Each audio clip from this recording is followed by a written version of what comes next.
Hello everyone, welcome in my YouTube channel Aroda Classes. Today we will discuss rural development. We already discussed about the economic system of a country, which type of policy we adopt after independence to grow our economy, and discuss poverty. Why poverty? Few point discuss in rural development also. Let's start. Rural development and its need. First of all, we need to meaning of rural development. Rural development means it is a process of improving quality of life and economic welfare of people living in rural areas. Means कहने का मतलब क्या है कि जो हमारा rural background है वो एक दबा हुआ एरिया है, उस दबे हुए एरिया को निकालने का एक ही मेथड है कि वहाँ के लोगों को इंफ्रास्ट्रक्चर प्रोवाइड करवाया जाए ताकि उनका लिविंग और स्टैंडर्ड क्या राइज हो. जब इंफ्रास्ट्रक्चर प्रोवाइड करवाएंगे, लिविंग और स्टैंडर्ड्स राइज होगा तो अवेयरनेस आएगी. उस अवेयरनेस से जो हमारा रूरल एरिया के पीपल्स हैं वो लॉजिकली प्रोडक्शन करेंगे, लॉजिकली सोर्सेज का यूटिलाइज करेंगे, जिससे per capita income and economic growth क्या है राइज होगी. तो इसलिए रूरल डेवलपमेंट का basic means improving the quality of life and economic welfare of people in rural areas. अब ये चीज़ें क्यों ज़रूरी है, ऐसा क्यों ज़रूरी है? क्योंकि majority of population in India is live in rural areas. Means अगर हम इंडिपेंडेंस से पहले की बात करें, आफ्टर इंडिपेंडेंस की बात करें, इंडिपेंडेंस से पहले 80% जो पॉपुलेशंस थी वो डायरेक्टली इनडायरेक्टली एग्रीकल्चर सेक्टर पर डिपेंड थी, और आज भी ऐसा ही है.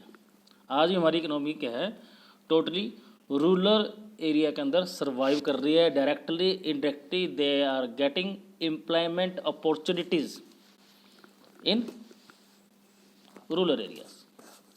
About 80% of the total poor live in rural area. सबसे बड़ी जो प्रॉब्लम्स क्या है कि सबसे बड़ा अनऑर्गेनाइज सेक्टर है वो रूरल एरिया के अंदर है.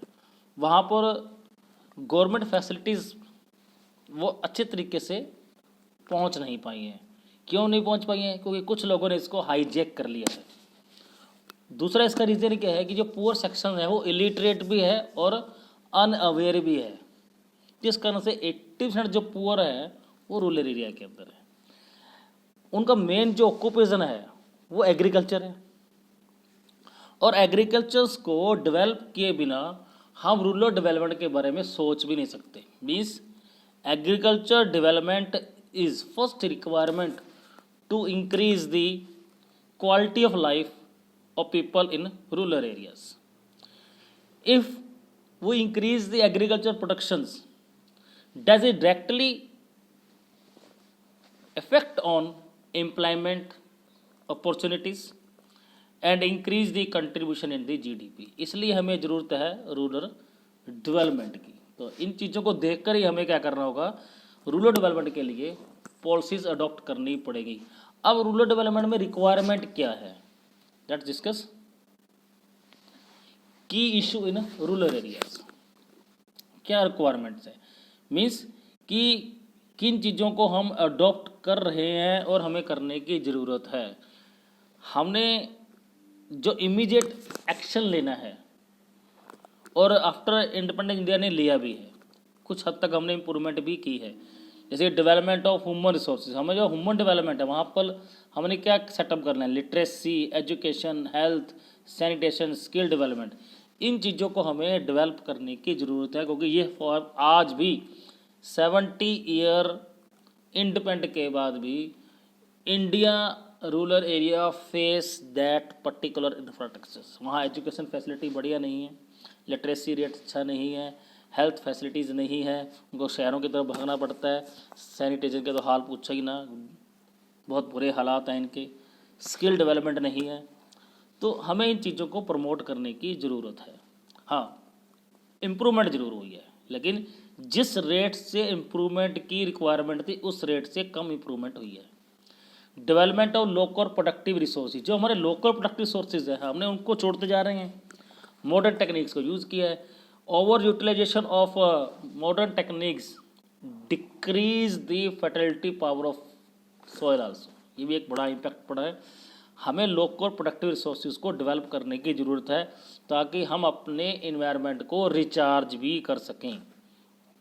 फिर इंफ्रास्ट्रक्चर डेवलपमेंट के लिए हमें किसकी ज़रूरत है? इलेक्ट्रिसिटी की ज़रूरत है, इरिगेशन की ज़रूरत है, क्रेडिट की ज़रूरत है, मार्केटिंग की ज़रूरत है, ट्रांसपोर्ट फैसिलिटी की ज़रूरत है। इन चीज़ों को स्ट्रॉन्ग करने की ज़रूरत है ताकि जो रूरल एरिया है वो कनेक्ट रहे अर्बन एरिया से। जब रूरल और अर्बन एरिया एक दूसरे से ईजिली कनेक्ट होंगे तो रूरल डेवलपमेंट को स्पीड से राइज करना पॉसिबल है। फिर एलिवेशन ऑफ पॉवर्टी, हमें पॉवर्टी को हमने पीछे पढ़ चुके हैं, पॉवर्टी एलिवेशन करना हमारा एक मेन एक एजेंडा रहा है हर गवर्नमेंट का, हर पॉलिटिकल पार्टी का भी रहा है, लेकिन जो पॉसिबल नहीं हो पाया due to the more population growth. तो हमें बहुत सारे प्रोग्राम्स को रन करने की ज़रूरत है इन रूरल एरियाज पॉवर्टी को रिड्यूस करने के लिए। उसके बाद जो आज की जो सबसे बड़ी रिक्वायरमेंट है वो है ऑर्गेनिक टेक्निक्स। हमें आज ज़रूरत है ऑर्गेनिक प्रोडक्शन की, ताकि जो पॉइजन की जो क्वांटिटी है वो तेज़ी से क्या है बढ़ती जा रही है इन अवर कंट्री के अंदर। उसके कारण क्या है जो हेल्थ स्टेटस है वो फेस हो रहा है। जैसे कि हम पंजाब और हरियाणा की बात करें, number of cancer cases, skin cases and allergy type of cases are rise day by day. तो इन चीज़ों को ख़त्म करने के लिए हमें दोबारा ऑर्गेनिक फार्मिंग की तरफ आना पड़ेगा ताकि केमिकल और फर्टिलाइजर्स को रिड्यूस किया जा सके। इन्वायरमेंट को सेफ रखना हमारी सबसे बड़ी प्रायोरिटी है क्या, ताकि रूरल डेवलपमेंट के अंदर क्वालिटी ऑफ लाइफ को राइज किया जा सके। रूरल क्रेडिट और फाइनेंस, अब सबसे बड़ी जो प्रॉब्लम है जो फेस कर रहे हैं हमारे इंडियन फार्मर्स, क्योंकि सबसे बड़ी प्रॉब्लम है कि जो इंडियन फार्मर है वो स्मॉल होल्डर है, उनके पास लैंड क्या है कम है। और स्मॉल होल्डर्स लैंड के लिए फाइनेंस की ज़रूरत है। फाइनेंस जो है वो नॉन इंस्टीट्यूशनल है, मीन्स कि ज़्यादातर जो लोन है वो फार्मर को मनी लेंडर से लेना पड़ता है, जमींदार से लेना पड़ता है, रिश्तेदारों से लेना पड़ता है, जिसका रेट ऑफ इंटरेस्ट हाई होता है और एक्सप्लोटेशन ज़्यादा होती है। तो हमें इसको प्रोवाइड करने के लिए इंस्टीट्यूशनल लोन की तरफ जाना पड़ेगा, जिसको हम आगे डिस्कस करेंगे। Development of rural economy depend on cheap credit facility, जब तक किसानों को चीप रेट पर लोन अवेलेबल नहीं होगा तब वो लैंड रिफॉर्म की तरफ नहीं जा सकते।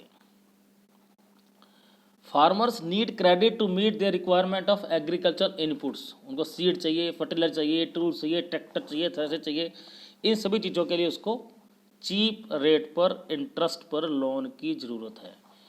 तो उसके लिए दो ही सोर्सेज हैं, इंस्टीट्यूशनल और नॉन इंस्टीट्यूशनल।